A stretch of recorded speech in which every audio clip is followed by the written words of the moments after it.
right, why are you stealing? Why can't you stop stealing? At the time, I just needed clothes at the time. Well, did you go into the store wearing clothes? Yes, ma'am. So you had clothes.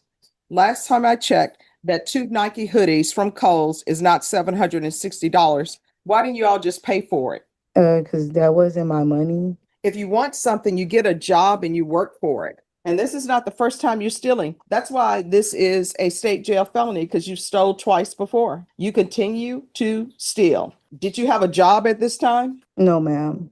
Like, I don't have a job.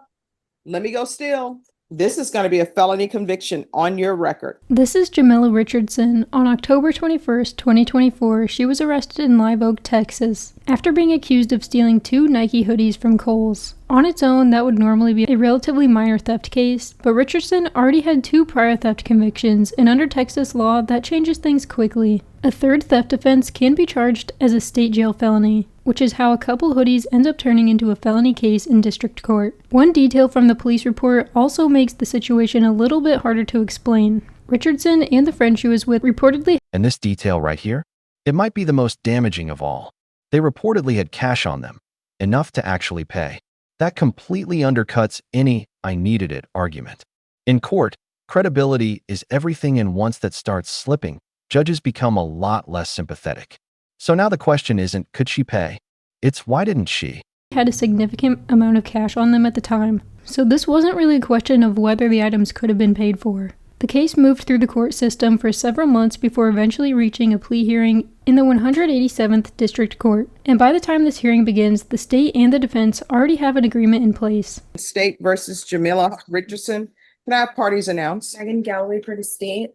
Robert Donna for the defense. All right. And are you Miss Richardson? Yes, ma'am. All right. Miss Richardson, did you review the document entitled Defendant's Consent to Appear by Video Conference with your attorney? Did you understand it? Yes, ma'am. And did you electronically sign it? Yes, ma'am. Court will find that defendant has knowingly and voluntarily consented to appear by video. Counsel, have you reviewed all discovery with your client? Yes, Your Honor. And did you receive all discovery? Yes, I have. Court will find that the state is in compliance with discovery. Did you review the true bill of indictment, Ms. Richardson, with your attorney? Did you understand it? Yes, ma'am. Counsel, do you waive the reading of the indictment? We do, Judge. State, are you proceeding on the indictment as presented? Yes, Your Honor. Is there Enhancement. okay, we'll waive the enhancement. Any objections? No objection, Judge. Did you review the court admonishments with your attorney? Did you understand it and sign it in all the appropriate places? Yes, ma'am. Did you understand you're charged with theft of property less than $2,500 with two or more previous convictions? That's a state jail felony. Range of punishment is anywhere from 180 days up to 2 years in the state jail facility and up to $10,000 fine. Did you understand? Yes, ma'am. For most of the hearing, the judge moves through the standard plea process. Richardson confirms that she understands the charge, the possible punishment range, and the rights she's giving up by entering a plea. Her attorney confirms that he's reviewed the evidence with her and believes she's competent to proceed. What stands out, though, is the agreement itself. Despite the felony charge, the state is asking the court to sentence Richardson to just 2 days in county jail, using a Texas statute that allows a state jail felony to be punished like a misdemeanor. For a repeat theft case that's already been upgraded to a felony, that's a pretty light outcome if the judge decides to accept it. If you have a plea bargain agreement with the state, the court does not. Wait, did you catch that? A felony, reduced to just 2 days in jail? That is incredibly rare for a repeat offender. This is what's called judicial discretion meeting negotiated plea deals. But don't get it twisted, the judge is not obligated to accept this. And when a deal feels this light, it usually means there's something else influencing the outcome behind the scenes. Have to follow your plea. If for any reason the court does not follow your plea and gives you more than you bargained for, the fact that you entered a plea will not be used against you and you will be allowed to withdraw your plea. Did you understand? Yes, ma'am. Did you understand you have a right to jury trial, a right for you or your attorney to cross-examine and confront any witnesses? The state will call in the right to remain silent. Yes, ma'am. Did you understand that today the state will be presenting evidence in the form? I'm sorry, just one moment. All right, sorry, I was checking the indictment. It's correct. All right, did you understand you have a right to jury trial, a right for you or your attorney to cross-examine and confront any witnesses? The state will call in the right to remain silent. Yes, ma'am. Did you understand by entering this plea, you were giving up those rights? Yes, ma'am. And did you intend to give up those rights and enter into a plea in this case? Yes, ma'am. Counsel, has your client been able to provide you with any defenses? She has, Judge. Do you believe she has a rational as well as a factual understanding of the charges against her? Yes, she does. Do you believe she's currently competent and was legally sane at the time of the offense? I do. Ms. Richardson, has anyone threatened you, coerced you, or placed you in fear to get you to enter this plea? No, ma'am. Anyone promised you anything other than the plea? No, ma'am. Are you satisfied with the way you've been represented? Yes, ma'am. Are you a U.S. citizen? Yes, ma'am. Court will find that defendant has knowingly and voluntarily waived her right to jury trial. Did you review the did you review the plea bargain page with your attorney? Did you understand it? Yes, ma'am. According to the plea, the state is waiving the enhancement. They're asking that your punishment be assessed to 2 days in the Bexar County Jail under 1244. There are no applications. There's to be restitution, if any, to Coles, KOHLS, and there's to be no contact with Coles. Did you understand that to be the plea? Yes, ma'am. Defense is at the plea. It is, Judge. State is at the plea. It is, Your Honor. Did you review the waiver of appeal paragraph with your attorney? Did you understand it and sign it in both places? Yes, ma'am.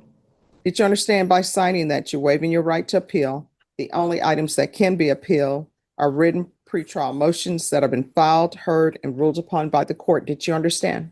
Yes, ma'am. Counsel, have there been any such motions? Your Honor. Then to the offense, how do you plead? Guilty, not guilty, or no contest? No contest. State any evidence. State offer states one in attachment. No objection, Judge. Did you review the waiver and stipulations with your attorney? Did you understand it and sign it in all the appropriate places? Yes, ma'am. Again, did you understand you have a right to jury trial, a right for you or your attorney to cross-examine and confront any witnesses the state would call in the right to remain silent? Yes, ma'am. Did you understand that today the state will be presenting evidence in the form of witnesses' statements and police reports, but most importantly, there will be no live testimony? Did you understand? Yes, ma'am.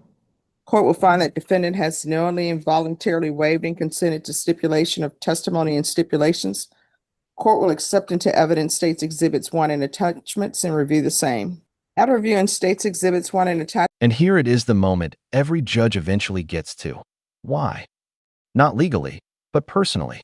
This isn't about statutes, Anna Marie, it's about behavior. Judges want to see accountability, not excuses. Because when someone keeps repeating the same offense, the court starts asking a bigger question. Can this person actually change? The court will find there is sufficient evidence to find you guilty, and the court will find you guilty. Are you proceeding with sentencing? All right, why are you stealing? Why can't you stop stealing? But before sentencing happens, the judge pauses and asks a much more direct question. Why? Why someone who already has multiple theft cases on record would continue making the same decision again? Richardson explains that at the time she needed clothes, which is the reason she gives for taking the items from the store. It's a short answer, but in cases involving repeat offenses, that's usually a moment judges start deciding whether the explanation actually matches the pattern. At the time, I just needed clothes at the time. Well, did you go into the store wearing clothes? Yes, ma'am. So you had clothes. And then the person you were stealing with had $760 in her wallet. Last time I checked, that 2 Nike hoodies from Kohl's is not $760. Why didn't you all just pay for it? Because that wasn't my money. All right, so why are you stealing? I don't understand this. If you want something, you get a job and you work for it. Yes, ma'am. And this is not the first time you're stealing. That's why this is a state jail felony, because you stole twice before. You continue to steal. Did you have a job at this time? No, ma'am. So your thing is, I don't have a job, let me steal. What do you think would happen if everybody decided to steal? Like, I don't have a job, let me go steal.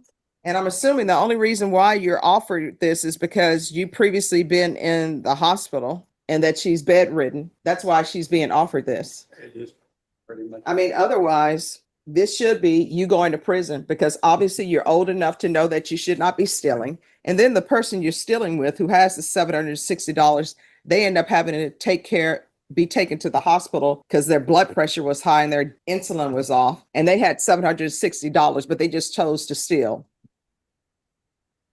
All right. Court is finding you guilty This is going to be a felony conviction on your record. The court will sentence you to 2 days in the Bear County Jail under 1244. There's to be no contact with Coles. And just 1 second. And does anybody know the other places that where have you stolen before? What other stores have you stolen from the 2016 case? It was just Kohl's and JCPenney's. All right. And then there's, again, with the clothes. And then there's to be no contact with JCPenney. Yes, ma'am. And I see on those cases, they gave you 1 day in the Bear County Jail, and I'm assuming it's for the same reason because she's ill, but she's not too ill to steal. So it's going to be 2 days in the Bear County Jail under 1244. There's to be no contact with Kohl's or JCPenney, and restitution, if any, to Kohl's. Did you review the document? This ending might surprise a lot of people. 2 days in jail for a felony conviction. On paper, that sounds like a second chance, but listen closely to the judge's tone. This isn't leniency without warning. It's more like a final opportunity. Because next time, that light sentence safety net might not be there anymore. Entitled Trial Court Certification of Defendant's Rights to Appeal with your attorney. Did you understand it and electronically sign it? Yes, ma'am. Because it's a plea bargain agreement, because I followed your plea bargain agreement, and because you waived your right to appeal, you do not have the court's permission to appeal. Because this is a felony conviction, you're not allowed to own or possess any weapons or ammunition. If you have a question over what a weapon or ammunition is, you'll need to speak to an attorney. Do you understand? Yes, ma'am. All right, we can go off the record. Ms. Richardson, the fact that you are bedridden, that will only get you so far. At some point, somebody is going to give you the sentence that you deserve. Do you understand? Yes, ma'am. All right, good luck to you. Thank you. You're welcome. Thank you. Sure. In the end, the court accepts the plea agreement. Richardson enters a no contest plea and is sentenced to just 2 days in the Bexar County Jail, with credit for time already served. The sentence is issued under a Texas statute that allows a state jail felony to be punished like a Class A misdemeanor. She's also placed on community supervision, meaning the case will continue to be monitored going forward. The judgment was officially entered on July 28, 2025, and the bond was closed a few days later, meaning the case is now considered resolved in the court system, but the conviction and probation conditions still remain. So what do you think about this one? Does a sentence like this feel like a fair chance for a repeat theft case, or the kind of outcome that just keeps the cycle going? Let me know down below. Thanks so much for watching. Don't forget to like and subscribe, and I'll catch you in the next one.